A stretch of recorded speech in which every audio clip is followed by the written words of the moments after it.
तो आज हम जिस कंपनी के बारे में बात करने वाले हैं उसका नाम है सोना कॉम्स।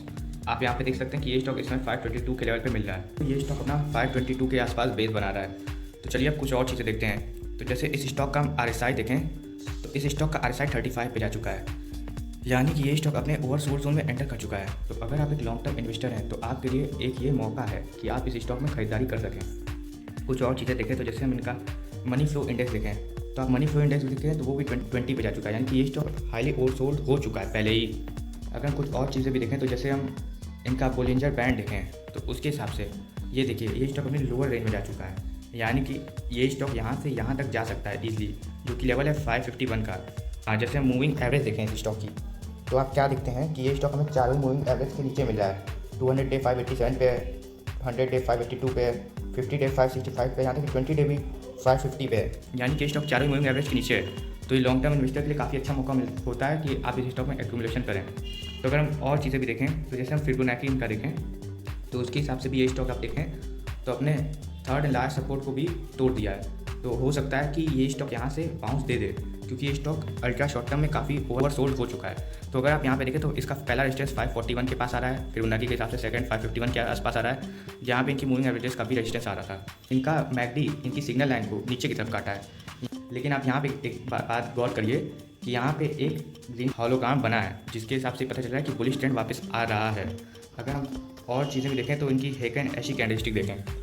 हेकन एशी कैंडलस्टिक का मतलब ये होता है कि जब आपको कोई भी स्टॉक रेड जोन में मिले तब आपको उस स्टॉक में इन्वेस्टमेंट करनी है। जैसे आप देखिए यहाँ पे एक बार रेड कैंडलस्टिक बनी थी, फिर उसके बाद ये ऊपर चला गया, तो अगर आप यहाँ पे इन्वेस्ट करते तो काफ़ी अच्छा रिटर्न मिलता है। यहाँ पे भी रेड कैंडलस्टिक बनी थी, यहाँ पे आप इन्वेस्ट करते तो यहाँ पे काफ़ी अच्छा रिटर्न मिलता है। और फिर जब ये ग्रीन वाला जोन रहे तब आपको इस स्टॉक में बस मलाई खानी है, होल्ड करना है। तो आप अगर देखें तो इस स्टॉक में फिर से रेड जोन आ चुका है, तो ये इन्वेस्टमेंट जोन आ चुका है। तो आप इस स्टॉक में इन्वेस्टमेंट करने के बारे में सोच सकते हैं। तो एक सवाल आता है कि इन्वेस्टमेंट करें तो करें कहाँ पे। तो आप यहाँ पे देखिए, इस चार्ट को छोटा करते तो ये लेवल इसका एक सपोर्ट यहाँ पे हो चुका है, ये गिर रहा था, यहीं से सपोर्ट करके बाउंस किया था।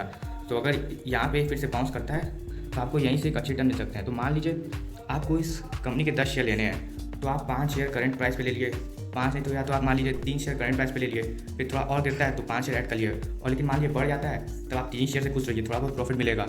तो ऐसे आप टेक्निकल एनालिसिस कर सकते हैं। तो ये कंपनी बेसिकली EV के थीम से बिलोंग करती है, जिसका इस समय खूब बोलबाला है। तो आपको थीमेटिक कंपनी से भी इन्वेस्ट जरूर करना चाहिए। तो अगर आप इनका फाइनेंशियल देखें तो मार्केट कैप 30,000 करोड़ का है, यानी कि मिड कैप कंपनी है, रिस्क थोड़ा कम हो जाता है। स्टॉक P 89 का है, यानी कि स्टॉक को काफ़ी हाई वैल्यूएशंस मिल रखी हैं, इसीलिए मान लीजिए आप इस कंपनी में इन्वेस्ट कर देते हैं, लेकिन वैल्यूएशन के चलते इस कंपनी में 20% की गिरावट और आ जाती है, तो आपको घबराना नहीं है, उस समय और एडिंग करनी है। इनका ROC एंड ROE दोनों 20% के ऊपर है, जो कि एक पॉजिटिव साइन है, यानी कंपनी अपने पैसों पर अच्छे रिटर्न जनरेट कर पा रही है।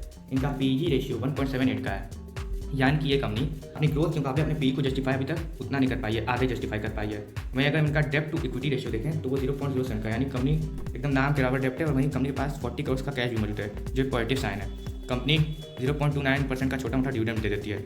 अगर हम नीचे आएँ क्वार्टरली रिजल्ट्स में देखें तो कंपनी की सेल्स इंक्रीज हुई थी, जो एक पॉजिटिव साइन है। और प्रॉफिट में देखें तो ये यहाँ पे एक लोचा आ जा रहा है। प्रॉफिट देखिए आप कितना तेज़ी से घटा है, 124 करोड़ से 66 करोड़ हो गया, यानी कि एकदम हाफ, जो एक नेगेटिव साइन है। वहीं इन कंपनी की लॉन्ग टर्म परफॉर्मेंस देखें, 1-2 साल की नहीं, 2014 में देखिए 331, फिर वहाँ से देखिए कंसिस्टेंट इंक्रीज, जो किसी भी कंपनी में बहुत कमी देखने को मिलता है। बस एक कोविड के चलते डिप आया, लेकिन उसके बाद देखिए शार्प रिकवरी कितनी बढ़िया है। लेकिन इस समय आप देखें तो सेल्स में उतनी ग्रोथ नहीं आई है एक साल में, इसीलिए स्टॉक इतना पिट रहा है। अगर आप इनका नेट प्रॉफिट देखें तो नेट प्रॉफिट देखिए यहाँ पे पिट गया है, इसीलिए कंपनी का स्टॉक पिट रहा है। तो आपकी बाजार कंपनी को पनिश करता है, तो जब वो कंपनी को पनिश करता है तभी आपको स्टॉक लेना चाहिए, तो आपको ज़्यादा फायदा होगा। वहीं की कंपाउंडेड सेल्स ग्रोथ देखें तो 5 साल की 31%, 3 साल की 40% एंड ट्रेलिंग 12 मंथ की 25%, यानी कि सेल्स ग्रोथ काफ़ी बेहतरीन है।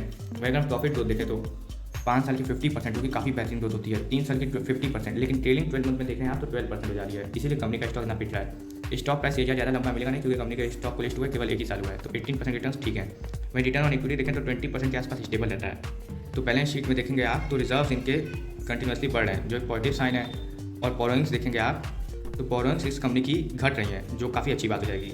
वहीं इनका आप देखेंगे शेयर होल्डिंग पैटर्न, तो प्रोमोटर्स की होल्डिंग कांस्टेंट नहीं है, FIIs ने एकदम नाम बराबर होल्डिंग बढ़ाई है, DIIs ने देखें आप तो होल्डिंग ट्रिम की है, जो एक नेगेटिव साइन है। लेकिन आप ओवरऑल देखिए तो पब्लिक होल्डिंग कितनी कम है इस स्टॉक में, तो काफ़ी पॉजिटिव साइन है। तो इस कंपनी के फंडामेंटल्स भी काफ़ी अच्छे हैं, बस ये स्टॉक इसलिए पिट रहा है क्योंकि ये अपने PE के मुकाबले ग्रोथ शो नहीं कर पाया है। लेकिन अगर आप इस कंपनी में इन्वेस्ट करते हैं तो आपको सिर्फ 1-2 क्वार्टर्स के लिए नहीं जाना है, लॉन्ग टर्म के लिए जाना है। लेकिन एक बात का आपको ध्यान रखना है कि ये कंपनी ऑटो सेक्टर से बिलोंग करती है, जो कि एक सिग्निकल सेक्टर है। तो इसीलिए आपकी एलोकेशन 4% से नीचे ही रहनी चाहिए। तो उम्मीद है आपको वीडियो अच्छा लगा होगा एंड ऐसी और इन्फॉर्मेटिव वीडियोज़ के लिए हमारे चैनल को सब्सक्राइब करना ना भूलें। तब तक के लिए दिस सिद्धांत साइनिंग ऑफ।